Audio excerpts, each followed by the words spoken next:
Drugs पे आपने बात करी और साथ में रजिस्ट्री वाली बात करी, क्या ये ऐसा होता है कि जैसे किसी ने ड्रग्स एक बार लिया, अब उसके जो भी उसके इम्पैक्ट थे वो आपके माइंड में एक बार रजिस्टर हो गए, नाउ आपको वो चीज बार बार चाहिए to get that same feeling, same emotion, same experience, और इंसान जो है इस अंधे कुएं की तरफ। मुझे लगता है कि अगर लोग सुन रहे हैं, आप और हम अभी कुछ देर पहले ही मिले, मुझे लग रहा है कि अगर आप पूरा का पूरा समझ गए हैं तो लोग भी समझ रहे हैं। बिल्कुल आप समझ गए हैं पूरी की पूरी चीजें। बिल्कुल सेम यही होता है, बिल्कुल सेम यही होता है। इसीलिए आपका जो पहला प्रश्न से जो आपने जो दागा था हम पे, स्पिरिचुअलिज्म, यही स्पिरिचुअलिज्म है। अगर मुझसे कहें एज ए चिकित्सक, एज ए डॉक्टर की क्या है, तो सब कुछ तो है, लेकिन मेन ये है कि आप किस पर कब और कैसे विश्वास करें। मतलब अपनी रजिस्ट्री दाखिल कराएं अंदर। किसी भी ड्रग को अगर आपने एक बार लिया, मजाक में लिया, अब मजाक में मिलते हैं किसी से, कहते हैं ना कि बस एक बार मिला दिल दे बैठा, पहली बार में दिल दे बैठा। पहली बार में दिल दिया नहीं, आपने बिना सोचे बिना समझे सब कुछ करके उसकी रजिस्ट्री करा दी। और आपको पता है ऋषिकेश में रहते हैं कि बिना रजिस्ट्री देखे सुने रजिस्ट्री कराएंगे तो क्या हो सकता है। कोई भी अगर आपने ड्रग, अल्कोहल, शराब पहले दिन आप मजाक मजाक में लेते हैं, आपने लिया, अगर, इसीलिए मैं कहता हूं, मैं युवाओं से भी कहता हूं, बेहतर होगा कि प्रैक्टिकल बने। प्रैक्टिकल बने मतलब आपने हलो किया, मैंने भी हलो किया, आपने मुझे चाय के लिए पूछा, मैंने चाय पिया, और बात करते करते पता भी नहीं चाय कब पिया। आप अगर कहीं पर ऐसे कुछ अल्कोहल है, कुछ है, अगर आपने ले भी लिया, माना, तो उसको ज्यादा तूल नहीं देना है। मतलब आपने एक पैक लिया और उसमें झूम गए आप डिप्रेस थे कहीं पे, आपने कहा यार एक पैक ले लो, आपने दुख में एक पैक ले लिया, माना आप दुखी थे और आपका कोई ऐसे ही दोस्त था, उसने कहा कि भाई चलो यार, क्या जिंदगी में क्या रखा है, गम मिटाए। अब आप गम मिटाने के लिए चले गए। अब आपके जो ब्रेन में जो सेंटर है वो क्या करेगा कि इस गम को याद रखेगा। अभी आपने पी लिया, कुछ देर में आप शांत हो गए।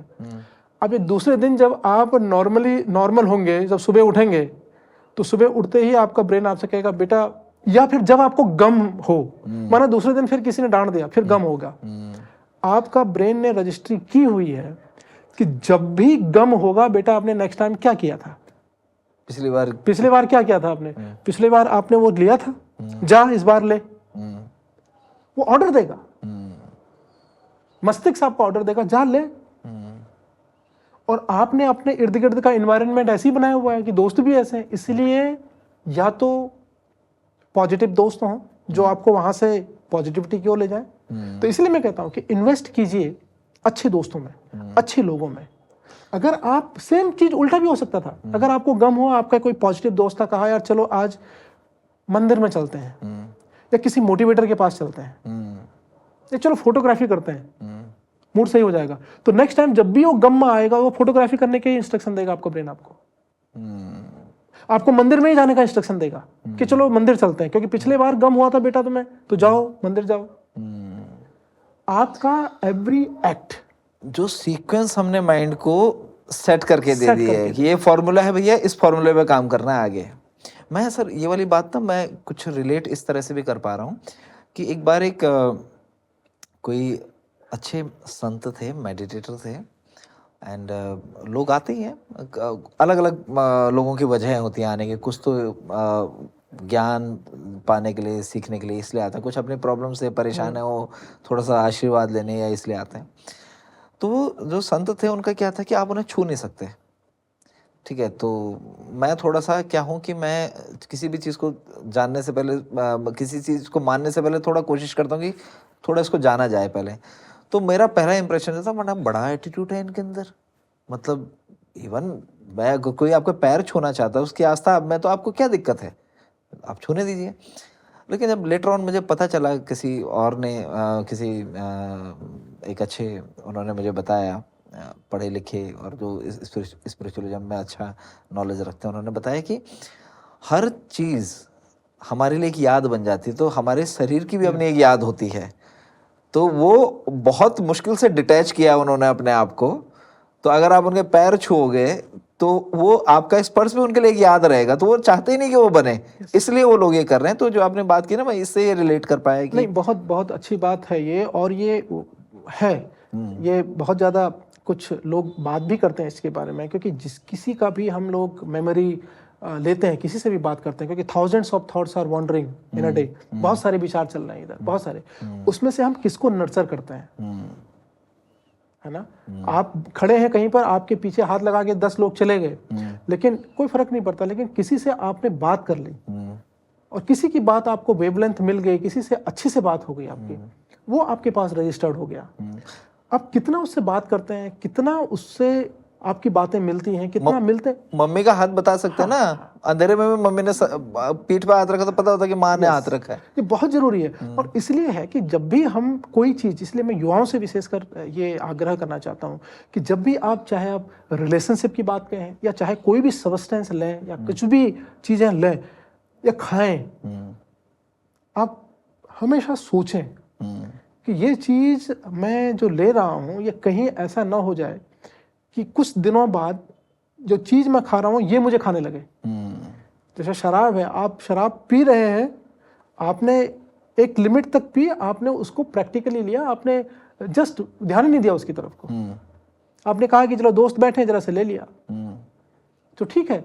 लेकिन अभी क्या है कि अगर आप उसके गुलाम होने लग गए, अगर आपने उसको, उस पर पूरा कि आनंद उसी से आपको मिला, आपने सोचा कि यही आनंदमय की चीज पूरी की पूरी पार्टी में यही थी।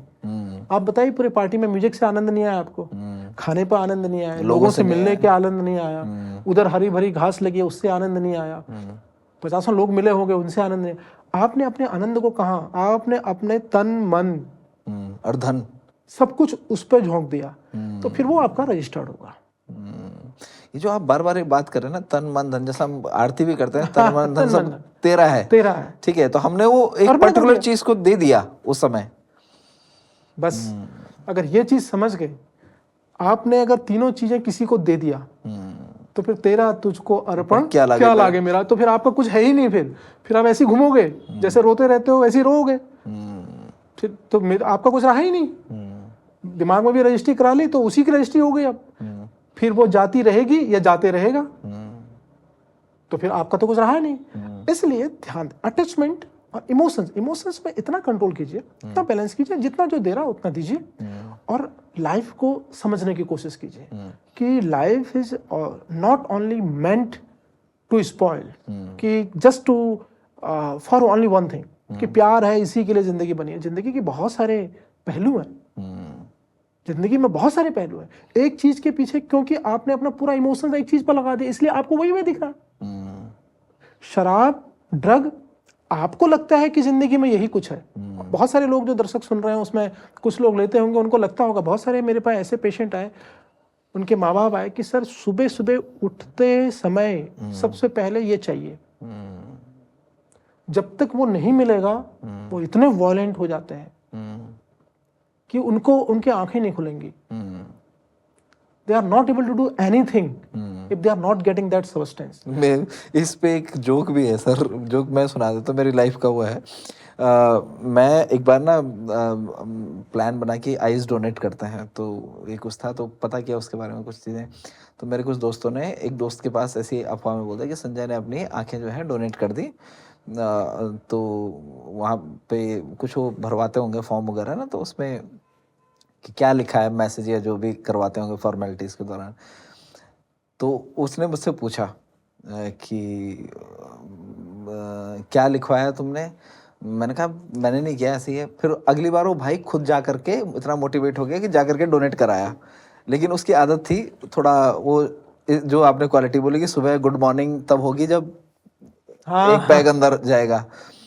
तो फिर दोस्त उसका मजाक बना रहा है। मैंने कहा तो मैसेज क्या लिखा उसमें फॉर्म में? तो कहता है कि वहाँ, दोस्त कहते हैं कि वहाँ ये लिखा है कि ये ना खुलती 2 के बाद है। 2 के बाद खुलती है। तो ये 2 के बाद खुलती है। ये बिल्कुल सही बात है कि मतलब अगर आप ऐसे ही करेंगे और चीज़ों को अपने ऊपर हावी होने देंगे, जब जैसे आपने बताया कि, और बहुत सारे लोग हैं ऐसे। अच्छा, मैं इसमें एक बहुत अच्छा सुझाव देना चाहूँगा और लोगों से रिक्वेस्ट भी करना चाहूँगा।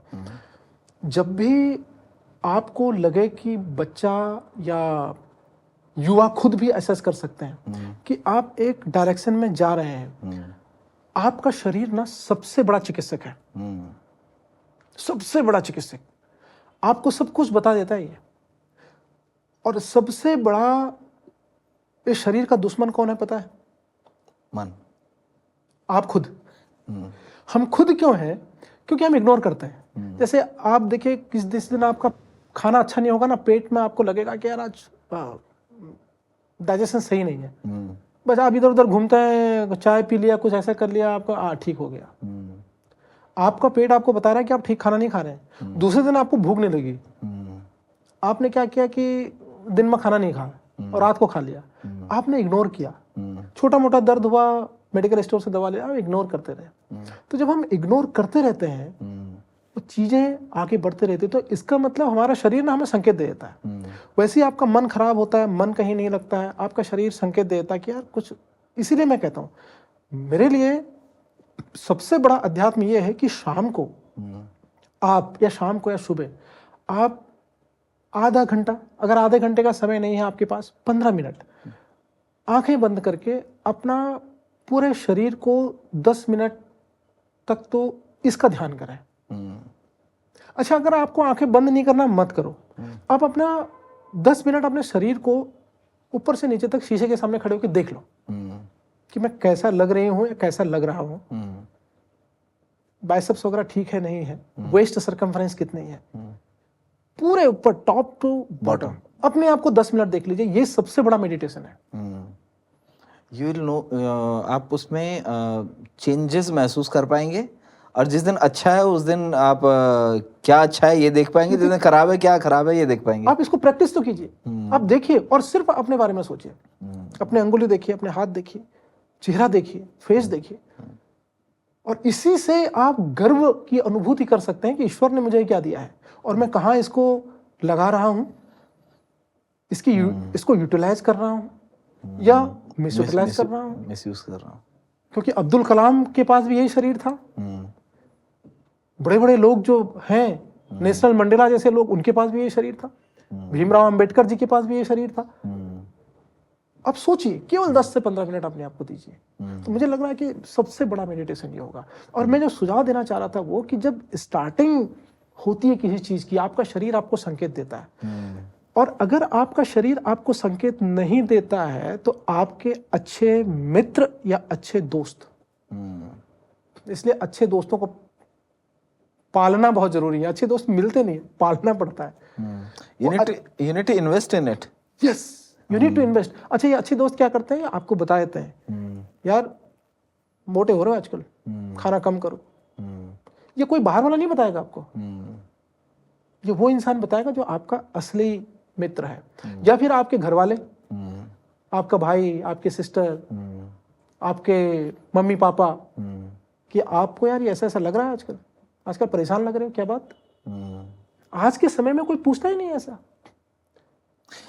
सर एक्चुअली ये अगेन वही बात हम लोग पहुंच जाते हैं, बिकॉज हम लोग फेसबुक में जो फोटो डाल रहे हैं वो फोटो तो पहले तो खिंची बहुत बढ़िया स्माइल करके खिंची है, फिर उसके बाद उस पर खूब 2-4 एप्लीकेशन में उसको डाल के उसे रिफाइन किया गया है सो दैट कि वो बेस्ट शूट लगे, और तब वो हम पोस्ट कर रहे हैं उसमें। तो वहाँ इमोशन तो कुछ भी नहीं है ना। इमोशन तो है नहीं ना। इमोशन के साथ आप मैनेज ही नहीं कर रहे हो उसको, किसी भी लेवल पे मैनेज नहीं कर रहे हो। तो अगर ये लोग आपको हिंट दें, या तो आप अपने शरीर को पहचान लीजिए, या फिर अपने दोस्तों की मदद से, यार कि आजकल क्या मैं ठीक हूँ, और पूछने में क्या जाता है। गाड़ी को चेक करते हो हमेशा दूसरे से कहते हो टेस्ट राइड ले लो, टेस्ट राइड। आपने शरीर का भी बताया करो ना लोगों को, यार मैं ठीक लग रहा हूँ आजकल, सही है व्यवहार वगैरह सब कुछ ठीक है। ये पूछने में क्या जाता है, क्योंकि हम ध्यान ही नहीं देते इसके बारे में। अगर do you recommend any checklist for that? या चेकलिस्ट मीन्स आपको सबसे पहले तो आपको अगर ऐसा लग रहा है कि नींद नहीं आ रही है, या ऐसा लग रहा है कि कोई चीज बार बार दिमाग में जा रही है, या किसी चीज के लिए क्रेविंग हो रही है, चलो आपने कल तक, अब मैं दोनों चीजों की बात एक साथ कर रहा हूँ, पहले हम सब्सटेंस की बात कर लेते हैं। कल आपने 1 पैक लिया या 2 पैक लिया या कोई ऐसी चीजें ली, अगर उस चीज के बारे में दूसरे दिन आपका मन कर रहा है तो गड़बड़ है, और तेजी से मन कर रहा है, तो समझ लो कि अब वो चीज आपके ऊपर हावी होने वाली है। और मैं आपको एक बहुत ही सिंपल चीजें बताता हूँ। आज आपने फिर मान ली क्योंकि वो चीज हावी होने वाली है, क्योंकि उसने कहा और आपके ब्रेन ने रजिस्टर, इसका मतलब कहीं ना कहीं आप रजिस्टर कर चुके हो उसको अपने दिल के अंदर, दिमाग के अंदर। आपने दोबारा तिबारा चले गए, अभी मौका है रोक लो, अभी मौका है रोक लीजिए अपने आप को, किसी के पास भी जाइए। अदरवाइज एक दिन ऐसा आएगा कि वो चीज फिर आपके ऊपर जब हावी हो गई पूरी तरफ से, फिर आपका इमोशंस और आपका दिमाग भी काम नहीं करने वाला है। यही दशा होती है एडिक्शन की। फिर उसके लिए नशा मुक्ति केंद्र चाहिए होता है, उसमें भी फिर जाके रिलैप्स हो जाते हैं। मेरे पास बहुत सारे केस आते हैं कि वहीं भर्ती रहा, जैसे ही घर आता है फिर मांगता है, बहुत परेशान है। तो रोकिए, चाहे वो प्रेम का मामला हो, चाहे वो ड्रग का मामला हो। एक लिमिट के बाद जहां लग रहा है कि आप अपने रह ही नहीं गए, उससे पहले ही कि सपनों में वही आ रही है, दिन में भी वही आ रही है, काम कर नहीं पा रहे हो, रुक जाइए, रुक जाइए, अभी वक्त है, आ सकते हो। लेकिन एक समय बाद फिर आप आना बहुत मुश्किल हो जाएगा।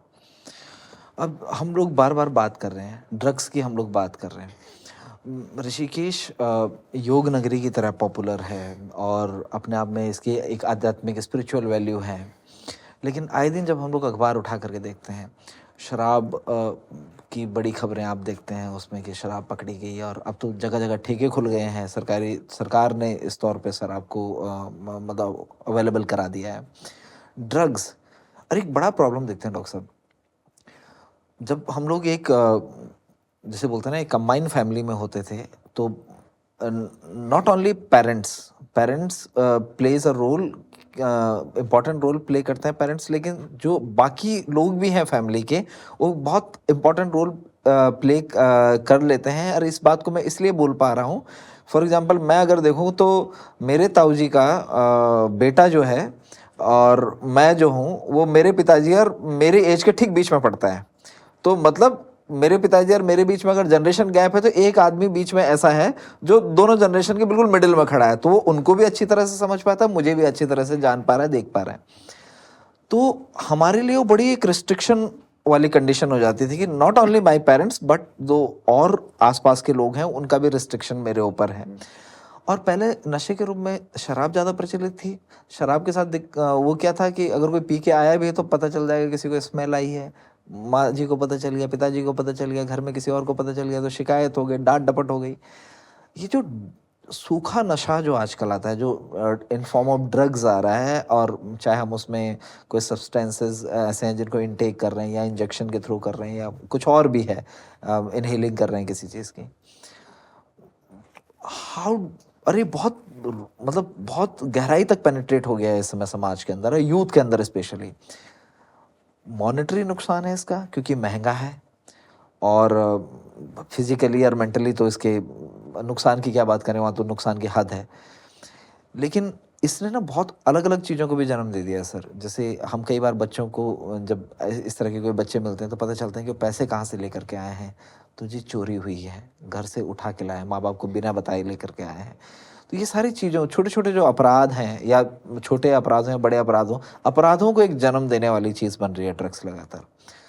तो मेरा सवाल आपसे ये है कि क्या रूट कॉज आप देखते हैं पहले इसमें कि why it is being started, चाहे वो फैशन की तरह हुआ है या नीड पे हुआ है या किसी चीज़ के प्रेशर में हुआ है, क्या रूट कॉज सबसे ज़्यादा आप इसका देखते हैं, और इससे बाहर आने का एक कोई तरीका कि इमीडिएट कैसे इस पे नज़र रखी जा सकती है और बाहर निकाला जा सकता है, खुद को भी और अपने लोगों को भी?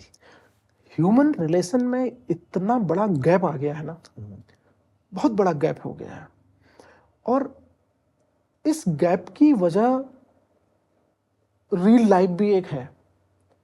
क्योंकि कहीं ना कहीं जो स्ट्रगल को हम फेस करना चाह रहे थे, जो क्वेश्चंस हम पूछना चाह रहे थे, वो क्वेश्चन पूछने की, वो प्रश्न पूछने की आदत जो है ना, अब वो खत्म हो गई है। क्योंकि पहले अगर हमें कोई काम करना होता था, जब हमारे पास चीज़ें नहीं थी, अगर मुझे कोई बुक पढ़नी होती थी तो हम लाइब्रेरी जाते थे, किसी कोई काम करना होता तो टीचर से पूछते थे, एक स्ट्रगल करना पड़ता था किसी चीज़ के लिए। अभी क्या हो गया कि आपके पास अब जैसे ही कोई क्वेश्चन उठता भी है तो आपको कोप अप करने के लिए, और मैंने जैसे पहले बताया कि हर एक इंसान ये चाहता है कि उसको प्लेजर मिले, भाई एक एक जब हम फ्रूट साइकोलॉजी की बात करते हैं तो उसमें ये है कि आपका जो प्लेजरेबल एक्टिविटी, हर एक आंसर हम भी चाहते हैं कि चलिए सो जाए, कौन यहाँ अभी आए, कौन बात करे, रिलैक्स करें, हर एक व्यक्ति ऐसा चाहता है। और वैसे ही तो प्लेजर हमें अट्रैक्ट करता है, प्लेजर हमेशा अट्रैक्ट करता है। पहले प्लेजर के लिए क्या होता था कि आपको समय गुजारना पड़ता था काफ़ी, कि अगर आपको कोई चीज़ चाहिए भी तो इतना ट्रैवल करना पड़ता है, इतना मेहनत करनी पड़ती है, तब शायद वो चीज़ मिले। अभी प्लेजर आपके हाथ में है, ऑप्शन आपके हाथ में है कि आपने देखा आप रियल लाइफ इसमें इतना बिजी हो जाओ और सोशल मीडिया के थ्रू आप ऐसे ऐसे सब्सटेंसेस देख सकते हो, तो आपकी जो क्रिएटिविटी है, आपका जो इंथुजियाज्म है, आपका जो स्ट्रगलिंग बिहेवियर है, वो धीरे धीरे एक तो किल होते जा रहा है, वो कंप्रोमाइज होते जा रहा है।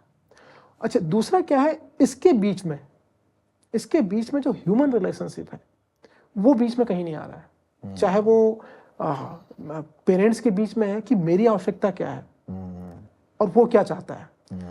हर एक व्यक्ति बिजी है और पता नहीं वो कहाँ बिजी है, समझ में नहीं आता, सब बिजी हैं। और मैं आपको बताऊं, जो व्यक्ति सबसे बिजी है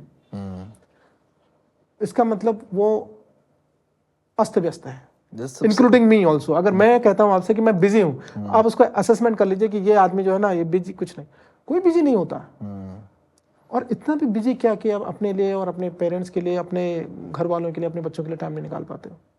कोई बिजी नहीं है, इसका मतलब आप ही अस्त व्यस्त हो, आप ही की जिंदगी रील की लाइफ बनी हुई है। वेदर आप काम को मैनेज नहीं कर पा रहे हो या आपने खुद ही मतलब रायता फैला रखा है।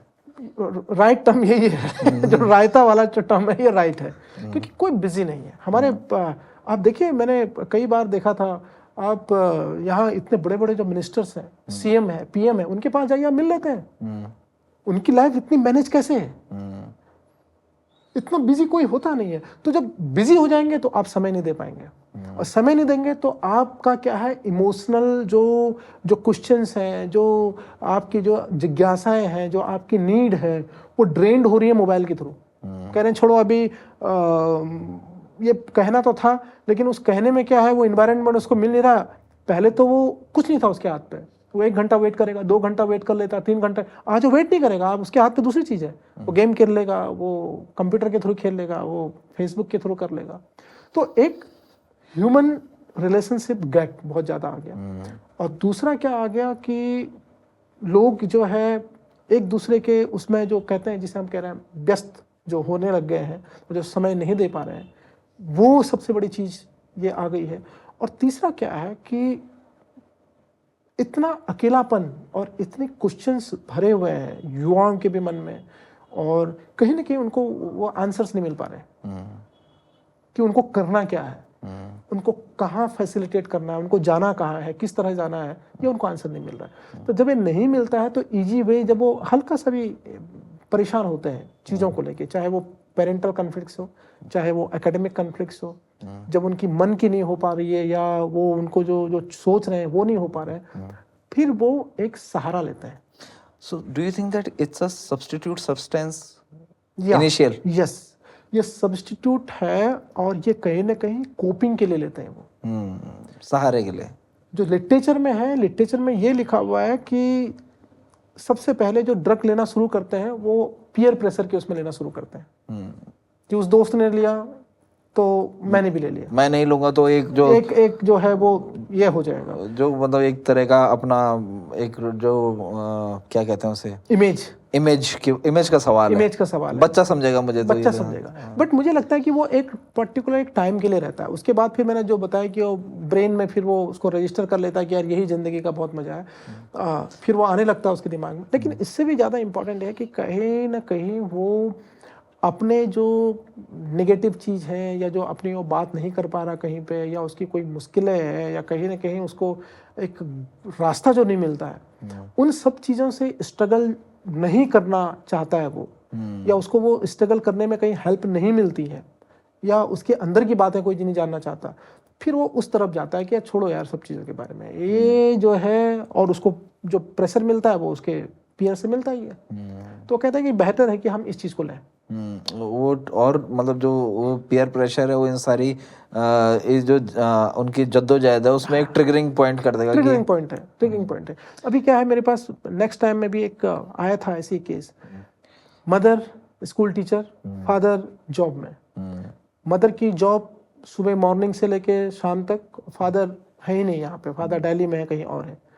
बच्चा घर में अकेले पढ़ता है स्कूल में, आप उसको उतना समय देंगे नहीं, उससे बातचीत करेंगे नहीं, बातचीत की जगह आप उससे कहेंगे कोई प्रॉब्लम है बेटा, पैसे ले ले, क्या चाहिए, साइकिल चाहिए, हाँ साइकिल दे दिए। आपने उसको क्या चाहिए ये तो आप पूछ ही नहीं रहे उससे। यू आर अज्यूमिंग कि पैसे ही चाहिए होगा। हाँ, गलत है ये। हाँ, पेरेंट्स की तरफ से भी यही तो चाहिए होगा बच्चे को, इस उम्र में बच्चा मांगता तो ही अभी है। क्या है कि गैप हो गया। हाँ, गैप हो गया। जब गैप हो गया तो फिर क्या है, वो गैप फिल कहां से होगा? To fill this gap, to void this gap, बच्चा फिर कुछ ऐसी चीज का सहारा लेता है कि यार इसमें तो ये सब गम भूल जा रहे हैं। आप क्योंकि प्लेजर आता है, जैसे ही आप उस चीज को लेते हो ना, आप आनंद होते हो। तो शायद जिस प्रश्न को पूछ के आनंदित होना चाह रहा है वो तो उसको मिला नहीं।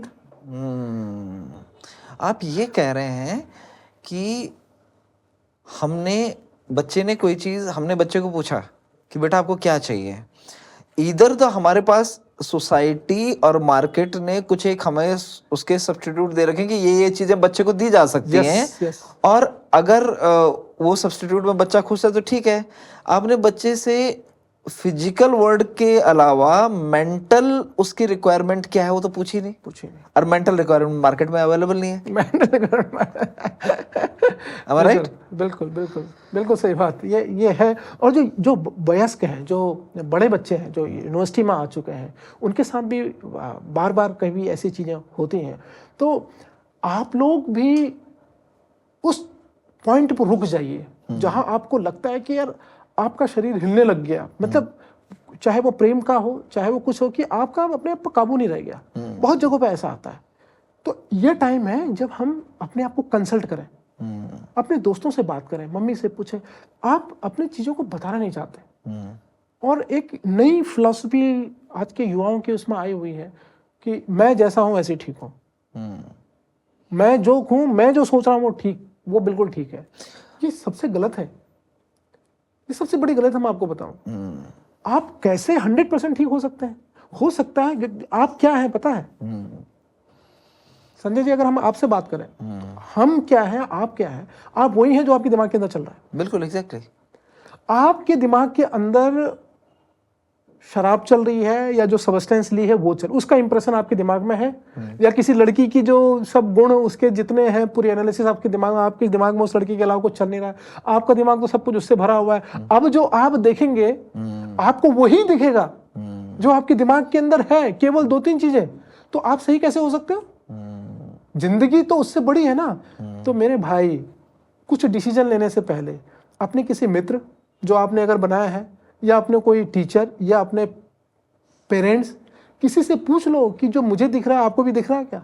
मैं एक लेमन उसमें बात करता हूँ। बचपन से एक आदत पड़ी है कि जैसे डर लगे, घर वालों ने सिखाया था बचपन में, डर लगे तो तुरंत ऐसे जय हनुमान ज्ञान गुण सागर, ठीक है, ऐसा कोई मंत्र अगर आप देना चाहें तो। आप जब भी आपकी ऐसी स्थिति हो जाए तो कभी भी ये ना कहो कि जो मैं कह रहा हूँ, बिल्कुल नहीं। आप पूछिए, आप अपने, इसलिए मैं कहता हूँ इन्वेस्ट करना है। दोस्त कुछ 2 बनाइए, 1 बनाइए, 2 बनाइए।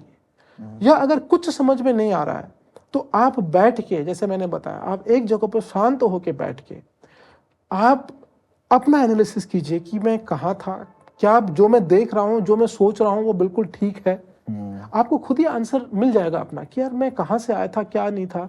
अगर नहीं है तो यस, फिर लास्ट आंसर वही है, किसी अच्छे दोस्त, अपने गांव में, अपने पड़ोस में पूछिए कि यार ऐसा ऐसा लग रहा है आपको, ऐसा मुझे तो ऐसा दिख रहा है, आपको भी ऐसा। वो बताएगा अरे नहीं बेवकूफ, जो आपको ग्रीन दिख रहा है वो ग्रीन नहीं है, वो रेड है। आपको दिख रहा है ग्रीन। कई बार होता है ना कि आंखों में धुंधला धुंधला, मुझे तो अरे ग्रीन नहीं है वो, क्योंकि आपकी आंखें खराब हो सकती हैं। लेकिन 1-2 लोगों से पूछ जाओ ना। रास्ता अगर भटक जाते हो तो 2-3 लोगों से पूछते हो ना भैया। जब जीपीएस अगर आपका खराब हो गया है तो पूछते हो ना भैया रास्ता किधर को जाता है, तो रास्ता उन्हीं से पूछेगा। जिन पर आपको विश्वास हो, वरना इसी टाइम पर कुछ लोग ऐसा रास्ता बताते हैं कि जिस रास्ते से फिर और वापस ना आ पाए। ध्यान रखिएगा कि रास्ता किससे पूछना है। कोई ये जिससे आपने रास्ता पूछा उसी ने बताया कि ठेका बगल में है। हाँ, जिससे आपने रास्ता पूछा वही बता रहा है कि ठेका बगल में। तो रास्ता पूछिए इसलिए अच्छे मित्र के बीच में, अच्छे परिवार के बीच में। जो आपने बताया कि जॉइंट फैमिली में रहते थे, रिस्ट्रिक्शंस थे, वो रिस्ट्रिक्शंस नहीं है। वो अगर हमारे 10 लोग हमारे परिवार में हैं तो हर एक आदमी हमारी एनालिसिस अपने हिसाब से करता था कि नहीं ये तो यार ऐसा नहीं था, ऐसे तो नहीं बोलता था, ऐसे तो नहीं। आज है ही नहीं, मम्मी पापा हैं, मम्मी उधर बिजी है, पापा उधर बिजी है, आपका एनालिसिस करने वाला है ही नहीं कोई। अपनी एनालिसिस आप खुद तो कर नहीं सकते, आप खुद अपनी एनालिसिस कर नहीं सकते। आपके एनालिसिस वाले करने वाले जो थे वो आपके परिवार में है नहीं, दोस्त आपने बनाए हैं नहीं, तो गर्त में तो जाना ही है। फिर गर्त में तो जाना ही है। जनरली सर हम लोग ड्रग्स की बात कर रहे हैं, अगर ये तो आपका एक एक्सपीरियंस है एज अ मेडिकल एक्सपर्ट होने के नाते। अगर हम इसको देखते हैं, जनरल लोगों से बात करो कि भैया क्यों शराब पीते हो या क्यों ये ड्रग्स की तरफ जाते हो, तो जनरली बात करते हुए महसूस होता है कि हर एक के पास एक स्ट्रेस की कहानी है। यार टेंशन बहुत है लाइफ में, इस चीज़ का टेंशन है, उस चीज़ का टेंशन है, ठीक है। तो ये स्ट्रेस कितना बड़ा रोल कर रहा है, और वेलनेस कोच होने के नाते या वेलनेस एक्सपर्ट होने के नाते आप क्या चीज़ें रिकमेंड करते हैं कि how to come out of this? आपके इस प्रश्न का जवाब मैं स्वामी विवेकानंद जी का एक कोट है कि बहुत अच्छा उन्होंने कोट दिया हुआ है यूथ के लिए कि strength is life, weakness is death. दुर्बलता ही मृत्यु है और शक्ति ही जीवन, ये उन्होंने कहा है। और उस समय ये बात उन्होंने बता दी थी, और आज के परिप्रेक्ष्य में भी ये बात बिल्कुल सही साबित होती है। टेंशन, अगर आप कोई काम करेंगे, हर्डल्स तो हर जगह आती हैं और स्ट्रेस भी हर जगह आता है। आप कितना सहन करने की शक्ति आपके अंदर कितनी है। और जो कहते हैं ना कि शक्तिशाली बनो, शक्तिशाली बनने का मतलब देखो, एक होता है शारीरिक शक्ति और दूसरी होती है मानसिक शक्ति। शारीरिक शक्ति को तो आप जिम जाके आप डंबल उठा के इसको ठीक कर सकते हैं, लेकिन हमेशा कहा जाता है कि मानसिक शक्ति जो है सबसे बड़ी शक्ति होती है। और ये क्या है, आपको प्रैक्टिस करनी चाहिए और ये बचपन से ही प्रैक्टिस होनी चाहिए। और इससे पहले हमने बहुत सारी बातें की बच्चों के लिए। आज वही शक्ति तो नहीं है, और वो शक्ति इसलिए नहीं है कि स्ट्रगल का सब रास्ते बंद कर दिए। मूवी भी देखनी है तो नेटफ्लिक्स में देख सकते हैं घर ही पे बैठ के, चार्ज करके। हॉल पे नहीं जाना है, अभी हॉल पे नहीं जाना है। वरना कई बार क्या होता था कि यहाँ से जाना है, पहले तो टिकट नहीं मिल रहा है, खड़े हो रहे हो लाइन पे, धक्का मुक्की हो रही है। वो एक लर्निंग है। ये मैंने बताया ना, ये जितनी लर्निंग है ये हमारा सेरिब्रल कॉर्टेक्स और हमारा जो ब्रेन, ये जो हमारा लिम्बिक सिस्टम, ये लेता है सब। ये सब ये कैलकुलेशन आप ब्रेन को कुछ टाइम ही नहीं दे रहे हो, तो फिर ताकत कहाँ से आएगी आपके पास? आप जिम गए, आपने भाई एक बाइसेप्स बनाने के लिए भी बहुत ज़्यादा डंबल उठाना पड़ता है। 1 महीने जिम जाते हो, कैलोरी बर्न करते हो, एक्सरसाइज करते हो उस मसल्स की, तब वो मसल्स जरा सा स्ट्रेंथन होती है। ठीक है, स्ट्रेंथन हो गई, और इतना टाइम लगा ब्रेन को स्ट्रेंथन करने के लिए, तो आप कुछ कर ही नहीं रहे हो। और ब्रेन का सबसे बड़ा शत्रु है प्लेजर, मतलब जहां ब्रेन को कुछ नहीं करना है। भूख लगी, खाना खा लो, नींद आई, सो गए, उसके बाद लव, सेक्स, वो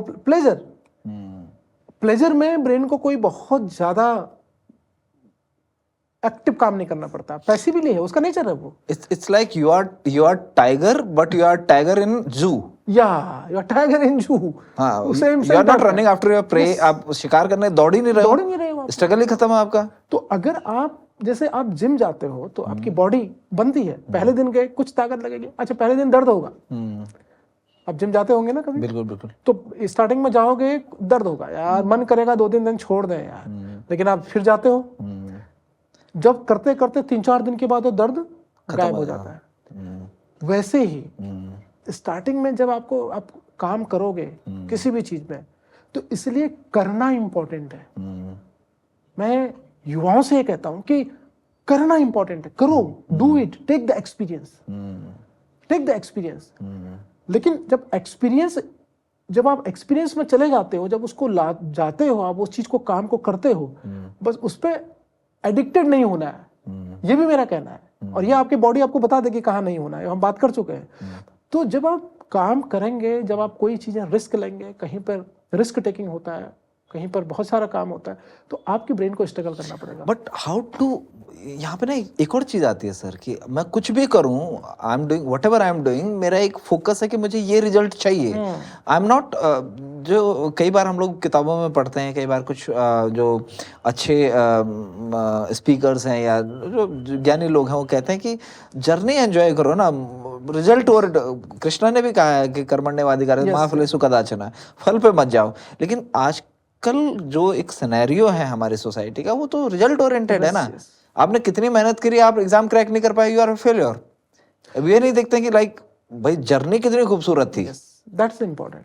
क्या एक्शन ओरिएंटेड, जो रिजल्ट पे आप कहते हैं कि फोकस मत कीजिए। और जैसे आपने बताया कृष्णा का भी यही संदेश है।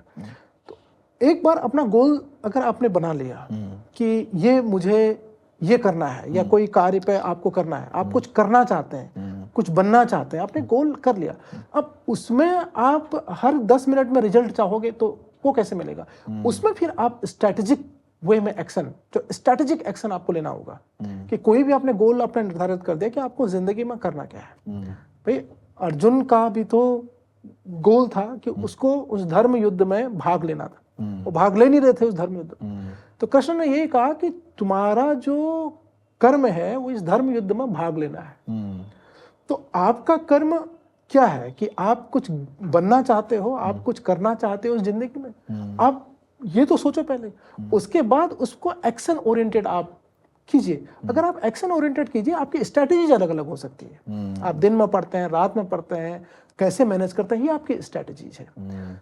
और उस स्ट्रैटेजीज को पर आप काम करेंगे ना, तो आपकी ब्रेन का भी स्ट्रक्चरल जो चेंज होता है, जिसे हम आजकल प्लास्टिसिटी कहते हैं, न्यूरोप्लास्टिसिटी कहते हैं, तो वो उस कंडीशन के हिसाब से, सर्कमस्टांसेस के हिसाब से वो चेंज होने लगता है। फिर कहते हैं ना कि परिस्थितियों का गुलाम आपको नहीं होना है कि अभी बारिश आ गई, अभी कोविड आ गया, अभी कुछ ऐसी चीजें हो गया, आप भी धराशायी हो गए उसके साथ। नहीं, वही न्यूरोप्लास्टिसिटी है कि आपकी जो ब्रेन का जो, क्योंकि इसको अलाउ तो करो काम करने के लिए। अगर आपने एक बार सोच लिया कि मुझे ये करना है, ये कार्य मुझे करना है, और उसका एक्शन ओरिएंटेड स्ट्रेटेजी आपने बना ली, फिर आपको कोई कुछ नहीं करने वाला, फिर आपका ब्रेन भी आपका साथ देगा।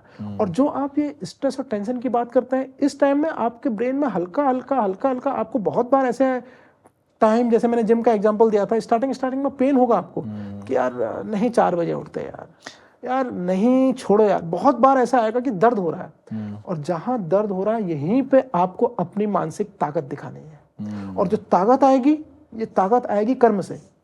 और मेरे पास बहुत सारे युवा आते हैं, मन नहीं लग रहा पढ़ने में, ये मन नहीं कर रहा है, वो मन नहीं कर, मन इसलिए नहीं कर रहा है कि ना तो आपके अंदर उस चीज की हंगर है, न आपने अपना कर्म डिसाइड किया है, गोल जिसे हम बात करते हैं ना, वो डिसाइड किया है, ना गोल डिसाइड किया है, ना आपने उस काम के लिए अपने अंदर हंगर पैदा की है। तो अगर ये दोनों चीजें आपके अंदर हैं, तब तो फिर नहीं भी लग रहा है मन, तो फिर लगाइए। इसका आंसर वही है, लगाइए, क्योंकि दर्द हो रहा है, ये इनिशियल है। कुछ दिन ऐसा आएगा, 2-4 दिन बाद ऐसा आएगा, तो फिर आपकी रूटीन में आ जाएगा, वो आपकी रूटीन में आ जाएगा। आपने जो ये बात की, एक टर्म हम लोग जनरली सुनते हैं आजकल, NLPs की बात करते हैं, और बहुत सारे लोग इस पे बात करते हैं, न्यूरो लिंग्विस्टिक प्रोग्रामिंग या और चीज़ों की, कि जब वो मतलब किसी चीज़ को चेंज करना चाह रहे हैं, कोई चीज़ नहीं मिल रही है, काम करने का तरीका नहीं मिल रहा है, तो कुछ नया ट्राई किया जाए। तो क्या वेलनेस के जो ये फॉर्मूलाज हैं, ये कैसे इम्पैक्ट कर सकते हैं इन चीज़ों को? देखिए, सिंपल सी बात है कि अगर आपको कोई चीज़ नहीं मिल रही है, इसका मतलब क्या है कि आप पहले ही सेल्फिश ढंग से सोचने लग गए थे। आपने क्या सोचा? आपने सोचा, आपकी एक सोच होती है कि मुझे, एक सोच हो गई, सिंपल से एक एग्जांपल देते हैं कि मुझे खेती करनी है, फार्मिंग करनी है, एक चीज हो गया। एक दूसरा है कि मुझे सेब की खेती करनी है। अब जब आप कहते हो कि मुझे सेब की खेती करनी है, स्पेसिफिक हो गए, मतलब आपको सेब ही चाहिए, है ना? तो फिर आप क्या है, आप आपका जो एम है वो सेब की तरफ गया है ना, आप फार्मिंग नहीं करना चाहते। जो कि बात हो कि सेब को उगाने के लिए भी आपको फार्मिंग करना पड़ेगा। अब जब सेब माना आपने उगाया, और माना हो सकता है एक टाइम ऐसा आ जाए कि वो भूमि कंडीसिव ना हो या कुछ हो, सेब ना हो, तो आप फ्रस्ट्रेट हो जाओगे। आपका जो, मेरा कहने का मतलब है, आपका जो एम है ना वो ब्रॉड होना चाहिए, ब्रॉडर एम होना चाहिए। पता नहीं आप समझ रहे हैं या नहीं समझ रहे हैं मेरी बात को? बिल्कुल। अगर आप ये कहें कि भाई मैं फार्मिंग करनी है मुझे, अब means you are trying to say कि मैं रिजल्ट पे नहीं, जर्नी पे फोकस करूं, कि मेरे फार्मिंग एक मतलब एक प्रोसेस है पूरा। करना क्या है आपको? हाँ। आप करना क्या चाहते हो? सेब का मतलब आप सेब के लिए ऑब्सेस हो, अब सेब के लिए ऑब्सेस हो गए हो, वो टारगेट हो गया। टारगेट हो गया। हाँ। और मैं चाह रहा हूं कि हमें क्या करना है कि हम मुझे फार्मिंग करनी है। हाँ। और फार्मिंग में अगर सेब नहीं हो रहा है तो अमरूद हो जाएगा, अमरूद नहीं हो रहा तो आम हो जाएगा, आम नहीं हो तो मटर हो जाएगा। ये चीजें, but I love the I process. Love the process, I love that. मुझे फार्मिंग करनी है, मुझे रिजल्ट से मतलब नहीं है। किसान बनना चाहता हूँ जी। किसान जब बनना चाहता हूँ, आप ये बात करोगे तो फिर आप ये नहीं कहोगे कि किसान को तो बहुत सारी चीजें अच्छी लगती है ना, किसान है वो, फीलिंग किसान है। तो वैसे जो युवा आते हैं, आप सेवा करना चाहते हैं। किसकी सेवा करना चाहते हैं? मुझे ना ह्यूमन बीइंग की सेवा करना अच्छा लगता है। तो फिर ह्यूमन बीइंग की सेवा आप डॉक्टर बन के भी कर सकते हो, डॉक्टर नहीं बने आप नर्स बन के भी कर सकते हो, बिल्कुल। आप फार्मासिस्ट बन के भी कर सकते हो, बिल्कुल। There are many options, many option. लेकिन जब आप बोलते हो कि मुझे यही बनना है, मुझे डॉक्टर ही बनना है, मुझे डॉक्टर ही बनना है, तो हो सकता है कि जिस दिन आप डॉक्टर, माना किसी भी कारण से, माना 0.1%, 2% आप डॉक्टर नहीं बन पाए, आप फ्रस्ट्रेट हो जाते हो, मैं किसी काम का नहीं रहा।